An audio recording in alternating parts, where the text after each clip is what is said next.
Assalamualaikum warahmatullahi wabarakatuh. Waalaikumsalam warahmatullahi wabarakatuh. Jamaah, jamaah.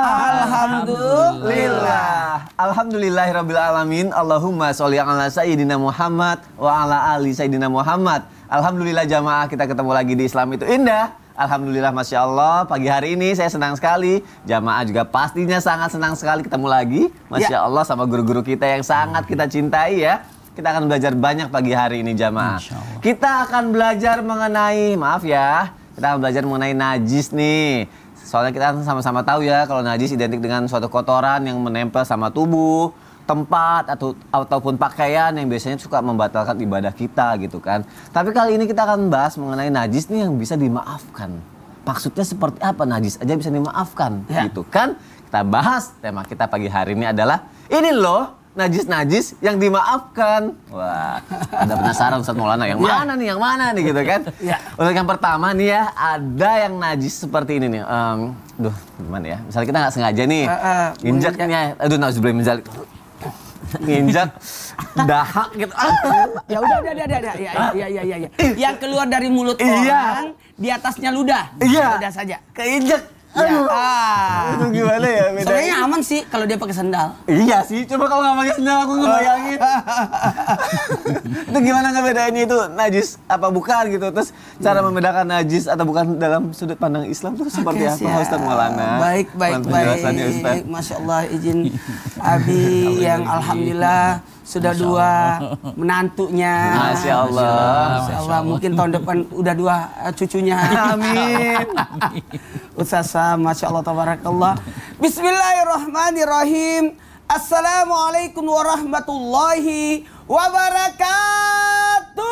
Waalaikumsalam warahmatullahi wabarakatuh. Jamaah. Yeay. Oh jamaah. Yeay. Alhamdulillah. Alhamdulillahirabbil alamin. Allahumma shalli ala sayyidina Muhammad wa ala sayyidina Muhammad. Satu bentuk pujian dan rasa syukur kita, Masya Allah, tabarakallah. Hari ini kita lebih memperbaiki diri kita, lebih menjaga ibadah kita, lebih menyempurnakan ibadah kita dengan memperhatikan hal-hal yang mungkin kita anggap sepele, tapi itu bisa jadi penyebab ibadah kita tidak diterima karena tidak sahnya.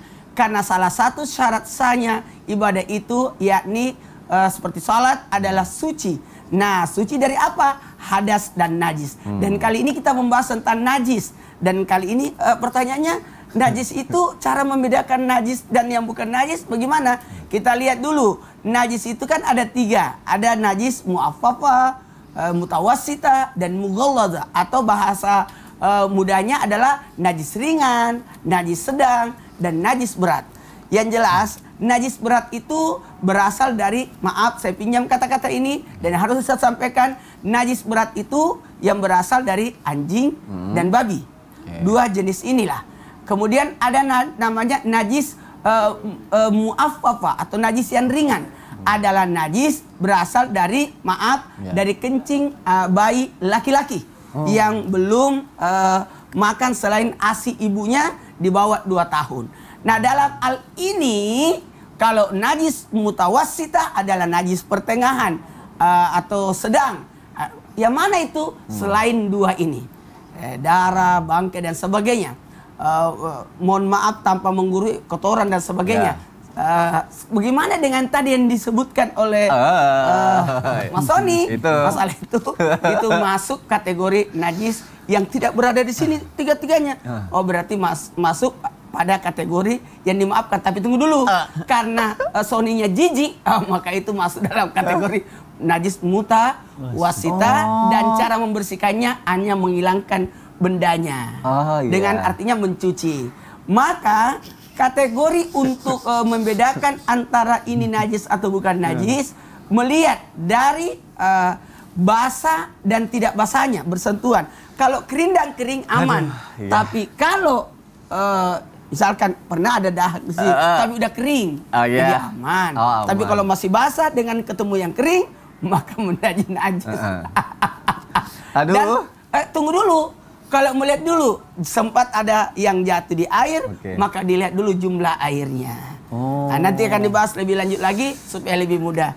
Yang jelas 3 kategori najis dan itulah perbedaannya. Oke, sudah dibedakan ya dari ringan. Dan nanti kita akan berat, lebih detail lagi tentang najis yang dimaafkan. Nah, itu tuh harus kita belajar pagi hari ini. Tapi yang paling penting adalah pertama jangan buang ludah sembarangan dulu ya. Itu yang harus kita pelajari. Biar itu tidak bingung antara najis apa enggak atau keinjak apa enggak. Aduh, terima kasih Ustaz Maulana. Kenapa Ustaz? Enggak aku.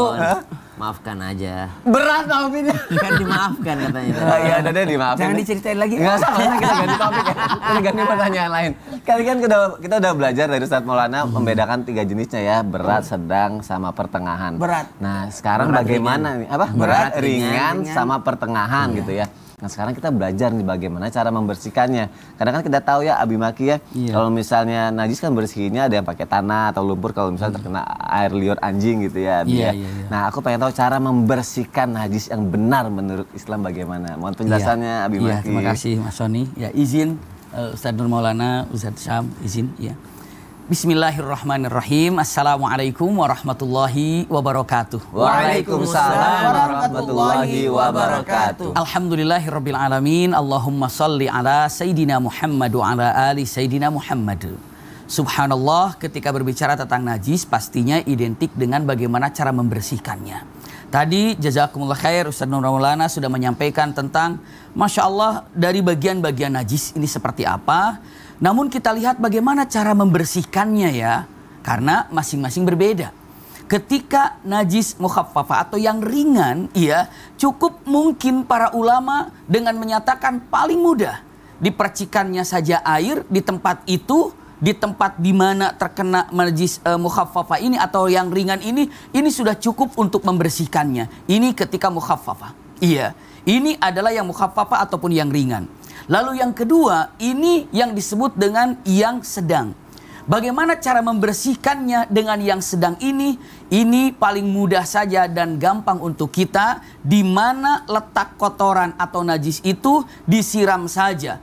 Berapa kali? Punten. Bisa jadi 1 kali kalau memang sudah bersih, selesai.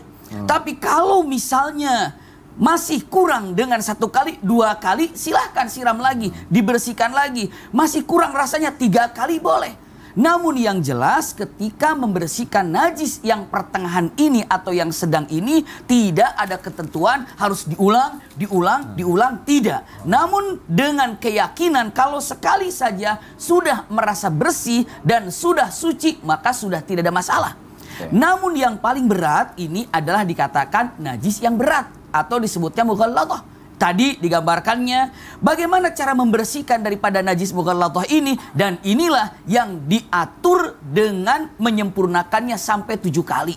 Kenapa? Kan ini berat. Iya. Bagaimana caranya? Caranya dengan yang pertama boleh disiram dengan air, dibersihkan, kembali lagi disiram dengan air, dibersihkan, kembali lagi disiram dengan air, dibersihkan. Entah yang pertamanya, yang keduanya, yang ketiganya, asal jangan yang ketujuhnya, ya, disiram bukan hanya dengan air, tapi dengan debu ataupun tanah yang mana bukan asal tanah, bukan asal debu, tapi tanah yang suci yang memungkinkan apabila seseorang bertayamum dengan tanah itu, ataupun dengan debu itu. Dengan tujuan jangan sampai kita mengambil asal tanah padahal tanah juga mungkin ada najisnya. Maka kita cari benar-benar tanah ini adalah tanah yang suci dan mensucikan. Maka diambil tanah ini ataupun yang disebut dengan debu ini, maka salah satunya disiramkan ataupun dielap ataupun punten boleh dikatakan tanah ini dengan air itu disatukan dulu lalu dibersihkan dengan tanah, setelah itu baru dibersihkan dengan air lagi. Jadi tidak tanahnya disimpan di ketujuh, tapi yang pertama atau kedua, ketiga. Intinya salah satu diantaranya dengan menggunakan tanah. Wallahu a'lam bishawab. Allah ibarik fi. Berarti Abi tanahnya pun nggak bisa sembarangan. Betul. Gitu ya? Ya, jadi tanah yang suci dan bisa mensucikan. Iya. Suci dan bisa mensucikan. Apalagi kalau tanah sengketa itu nggak boleh lagi. Tanah sengketa. Udah kepikiran dia mau ngomong tanah sengketa nih orang ini. Gitu ya. I feel you ya, you feel me ya. I feel you. Kenapa Ustaz Maulana? Enggak, udah apa-apa. Kita akan bahas ini deh. Tadi kan bisa dibersihkan dengan air atau tanah ya, jamaah yang ada di rumah ya, sudah dijelaskan sama guru-guru kita. Tapi aku bingung, ada pertanyaan gini Ustaz Syam. Katanya ada lagi najis yang misalnya nempel sama pakaian atau tempat, itu nggak harus dibersihin sama air atau tanah gitu. Emang ada? Baik. Aku mohon penjelasannya Ustaz Syam. Bismillahirrahmanirrahim. Tabi guruku Habib, Silakan. Ustaz Maulana, Mas Soni serta guru-guru kami yang dimuliakan Allah Subhanahu wa taala. Alhamdulillahirabbil alamin wassalatu wassalamu ala asyrafil anbiya'i wal mursalin sayyidina Muhammadin wa ala alihi wa sahbihi ajma'in. Asbahna wa asbahal mulku lillahi rabbil alamin subhanak la ilma lana illa ma 'allamtana innaka antal alimul hakim. Rabbi shrah li sadri wa yassir li amri wahlul 'uqdatam min lisani yafqahu qawli waj'al li wazira min ahli amin amin amin ya rabbal alamin. Jamaah Islam itu indah dimuliakan Allah Subhanahu wa taala. Hari ini kita mempelajari sesuatu yang insya Allah akan sangat memudahkan kita dalam beribadah sehari-hari. Kenapa kita membahas tentang najis yang dimaafkan? Karena kemampuan manusia untuk mendeteksi najis itu juga terbatas gitu. Maka subhanallah kalau dikatakan ada nggak najis yang tidak perlu dibersihkan dengan air ataupun tanah, maka karena kekurangan manusia untuk mendeteksi najis tersebut, maka itu tidak perlu untuk dibersihkan. Karena ia nggak tahu kalau ada najis di situ. Dan dia tidak tahu lokasinya di mana, tepatnya di mana, dan sudah tidak kelihatan bentuk najisnya. Contoh misalnya, ada bangkai yang jatuh kepada air, yang mana air tersebut di atas 2 kullah, maka dilihat perubahan daripada air itu. Kalau airnya berubah aromanya, maka berubah air tersebut menjadi mengandung najis tadi. Kalau airnya berubah daripada warnanya, maka walaupun di atas 2 kullah, maka dianggap air itu bernajis.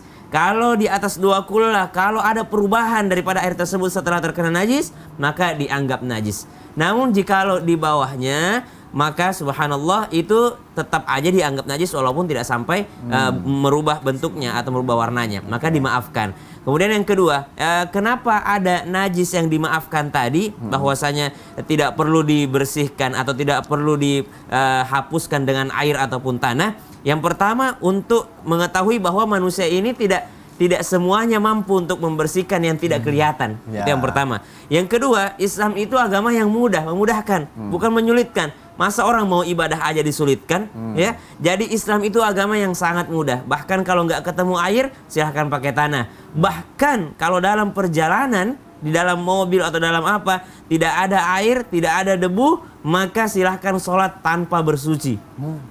Ada misalnya orang gitu ya, pakaiannya terkena najis, namun tidak memungkinkan untuk mengganti pakaian. Misal di kota-kota besar biasa terjadi, di kemacetan Jakarta. Ya, di kemacetan Jakarta, mau jama juga nggak nyampe alasannya, syaratnya. Mau dikosor juga nggak sampai gitu ya. Maka dia sholat dalam keadaan apa adanya. Mungkin pakaiannya terkena najis, maka dia sholat pada saat itu. Namun ketika tiba di tempat, akan dia mengganti sholatnya. Maka yang dimaksud dengan sesuatu yang tidak perlu untuk dibersihkan dengan air ataupun tanah adalah sesuatu yang tidak kasat mata tadi.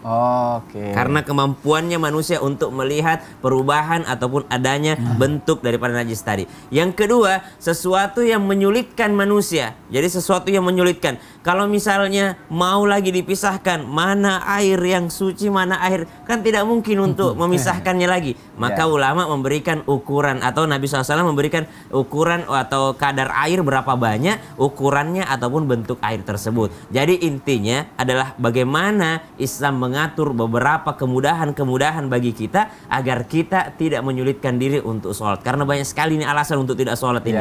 Ya mukenah lah, ya tidak ada. Ada aja alasan untuk tidak sholat. Intinya tidak ada alasan untuk meninggalkan sholat gitu. Yang penting kalau kasat mata itu nggak apa-apa untuk tidak dibersihkan. Gitu ya.